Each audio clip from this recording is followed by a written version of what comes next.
What's good, everyone? OJ here. Welcome back to another video. Today we're talking about the top 5 Nintendo developers that I'm most excited to see their projects on the Nintendo Switch 2. Now, a couple of ground rules. Games or developers that we've already seen their titles or they've already been announced. For example, like Intelligent Systems with Fire Emblem Fortune's Weave. They're not going to be on this list since we already kind of see what they're cooking, although I'm really excited for Intelligent Systems on the Nintendo Switch 2. So we're going to talk about games and developers that we have not seen what they're working yet on the platform, or more like it's a bit split up when it comes to what they're doing. So let's go ahead and start off at number 5, and that is the Splatoon team. Man, Splatoon 1, Splatoon 2, Splatoon 3, I've put hundreds if not thousands of hours into all of these games, and Splatoon 3 got a big update on the Nintendo Switch 2 to run at 4K and 60 FPS the whole time. It looks beautiful on the Nintendo Switch 2 screen, in addition to playing on a 4K TV now. They really cooked with that update, and that's been one of the best supported games, one of the best multiplayer games over the past number of years. I can only imagine what that team is going to be capable of with the increased power and flexibility that the Nintendo Switch 2 offers. We can finally get that true evolution of Splatoon that maybe some were hoping or wanting with Splatoon 3. Now that you have removed some of the restrictions of the hardware, we're probably going to see more actual characters on screen, bigger arenas, more team configurations, so it should be crazy what they're doing. Now they have Splatoon Raiders coming up, and that looks awesome as a spin-off single player experience, but you know, not far behind that is going to be Splatoon 4, as that is a massive system seller across the world. So I'd expect Splatoon 4 to be announced at some point within the next couple of years, and I think it's going to look really impressive overall, considering the work that they've done since 2015 with Splatoon 1 on the Nintendo Wii U. Next up at number 4, the Mario Odyssey team. And yes, this one's a little bit weird because we've seen Donkey Kong Bonanza, but we need to see what's happening with the actual big Mario team, the one that made Super Mario Odyssey and everything, and what they are working on. I want to truly see them unleash on the Nintendo Switch 2 as an exclusive. Yes, Donkey Kong Bonanza is utilizing the Nintendo Switch 2 in many ways, but it did start out as a Nintendo Switch 1 game. I want to see that full strength of the Mario Odyssey team, that other tier of that team that we know is kind of split between Donkey Kong Bonanza and the next 3D Mario. I want to see what they've got for us, because Super Mario Odyssey was a revelation on the Nintendo Switch. It's one of the most advanced and I would say best Nintendo Switch 1 games that you will ever see. And arguably, it's the best looking game from a technical perspective and from a performance perspective, considering how good it looks and how it targets 60 FPS portable mode and in docked mode. A lot of big Nintendo Switch first-party single-player games do not do that. So the fact that Super Mario Odyssey did in the launch year of the Nintendo Switch 1 was a pretty good testament to that team's technical prowess overall. So I cannot wait to see what they're doing. If you put in Super Mario Odyssey on your Nintendo Switch 2 and download the free update, it looks spectacular, portable and docked. So the Mario Odyssey team, they are going to be cooking on something, and I cannot wait to see what they got for us with that next major big 3D Mario game. Now, before we get to the next team, please make sure you hit that like button, subscribe if you are someone new, and click that notification bell to get my videos as soon as they drop. Okay, let's get into a bonus pick overall. I know I said top 5, but there's one more I want to get into before we get into the top 3, and that bonus is Next Level Games. Now, I'm not the biggest Luigi's Mansion fan. I do like the games. I've played all of them. I did a review on Luigi's Mansion 3. I think it's a solid game. But man, from a technical perspective and from what those developers have done on Nintendo hardware over the years, they're one of the most skilled and best at it. Going back to Punch-Out on the Nintendo Wii, then you look at Luigi's Mansion, what they did on the Nintendo 3DS with Dark Moon, and then on top of that, Luigi's Mansion 3, still to this day, one of the better looking games in terms of how it uses light and how it uses the Nintendo Switch hardware to the fullest extent. Yeah, the locations and areas aren't the biggest, but still, we've seen a lot of games that don't have the biggest locations and areas, but don't necessarily look as good from a first-party standpoint on the Nintendo Switch 1. So what they were able to do with Luigi's Mansion 3 was absolutely spectacular overall. So they're probably cooking Luigi's Mansion 4. They've pretty much hinted that that's going to be something that they're going to do when it comes to ideas that didn't make it into Luigi's Mansion 3. They're going to put that in Luigi's Mansion 4. Luigi's Mansion 3 sold 15 million units plus. It's actually one of the, I would say, sleeper, most incredible selling games that we've seen, because when Luigi's Mansion first started, nobody expected it to be as good as it was. I mean, ultimately, from a graphical perspective, it's always been the looker from the GameCube and all the way. So we knew that it could do that, but nobody expected it to turn into a 10 million plus selling sub franchise, I guess, to the normal Mario games. It's kind of like a spin-off thing, but then turned into its own thing. And from, like I said, a technical perspective, these guys have been doing an incredible job from when they took over with Dark Moon and all the way up until now. So I can only imagine, now that Nintendo has them locked down as a first-party studio, now at this point, what they're going to be doing with Tanabe, and of course, putting together that next big Nintendo Switch 2 exclusive with Luigi's Mansion 4. That's what I guess they're working on, considering how great Luigi's Mansion 3 was when it comes to sales, and of course, the game itself, review scores, and all of that. So, next level games. I'm looking forward to seeing what they have to do as a bonus pick for this top 5. All right, let's go ahead and get right back into it at number 3, and that is Game Freak with Pokemon Gen 10. And I know people are down on Game Freak. Their games don't look the best. Pokemon Legends ZA, Pokemon Let's Go Pikachu and Eevee, the different Pokemon games, Scarlet and Violet, a disaster when it launched back in 2022 on the Nintendo Switch 1. Definitely not utilizing the hardware to its best like some other developers at Nintendo.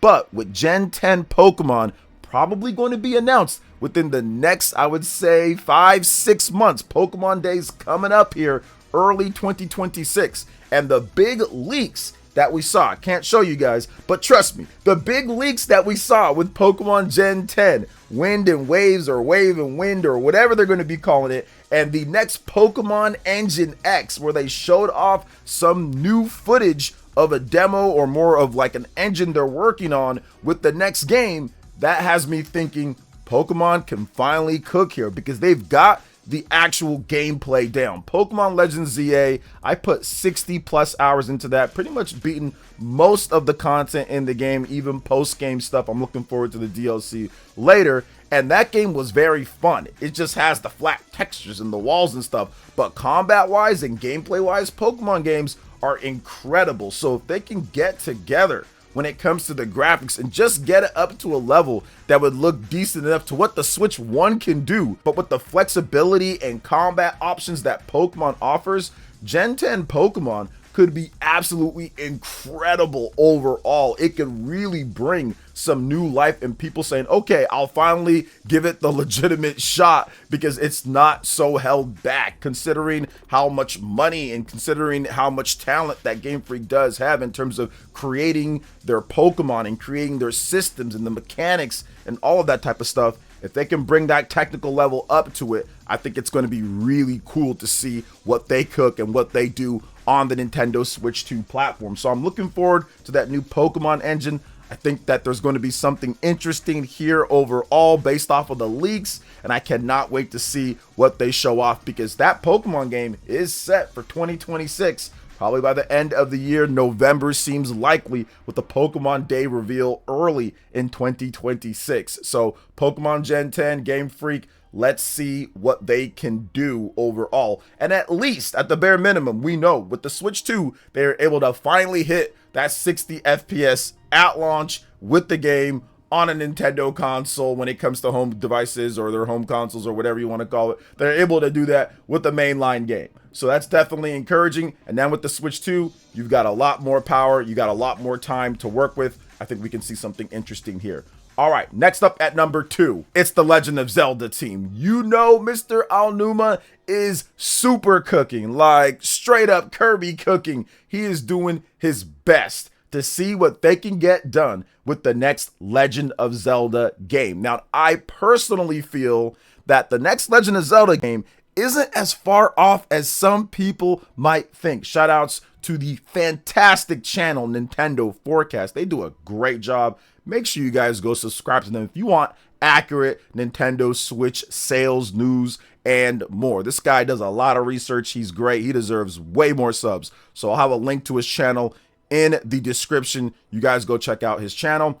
But he talked about this, and he thought that it was maybe 3-4 years off for the next Legend of Zelda game. But I don't know about that. And here's the reason why I don't think it's going to be 3-4 years off, and we're going to see something incredible from this team. One, I don't think that they're going to take what they did with The Legend of Zelda Breath of the Wild and Tears of the Kingdom and make some type of crazy fusing type of mechanical physics engine game thingy. I think that's what took a ton of time when it comes down to The Legend of Zelda Tears of the Kingdom. Making the sky, making the depths, and then making all of that try to be cohesive and then run on the Nintendo Switch 1 without exploding. And it's pretty seamless. You can dive from the skies all the way down to the depths in one seamless go without many hitches. There might be like a hitch or two, but it's really good. And it's going to be depending on if you have it on cartridge compared to on an SD card, compared to on the internal memory, compared to what type of Switch you have, a Switch Lite, a Switch OLED. It kind of could vary on all of that.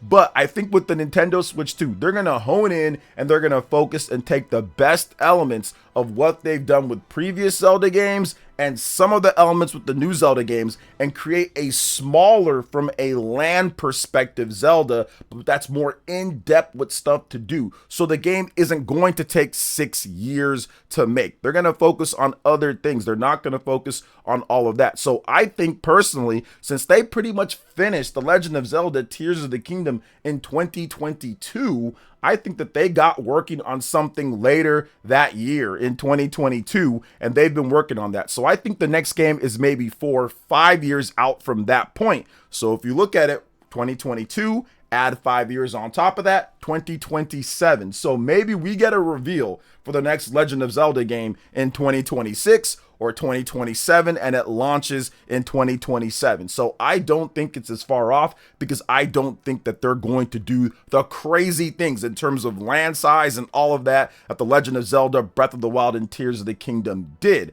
Those games take a significant time to do. I think they're going to create something more in line with Twilight Princess and then evolve from there. Take some stuff from Breath of the Wild and Tears of the Kingdom when it comes to Hyrule Field, make it a bit more condensed and really build out those dungeons and create and innovate in that type of sense. I don't see them making a massive game bigger than The Legend of Zelda Tears of the Kingdom overall. That's why I'm excited to see what the Zelda team can do. They really did, I would say, one of the most innovative games of all time with The Legend of Zelda Breath of the Wild and Tears of the Kingdom. Those two games combined together. So I can't wait to see what they have for us. Those games look incredible on Switch 1 and Switch 2. And I think we're going to be in for a treat on the Nintendo Switch 2 with a brand new Zelda game. Okay, in at number 1, I think a lot of you guys can know what this is. And that's, of course, Monolith Soft. These guys have been essentially the best big team developers that Nintendo's had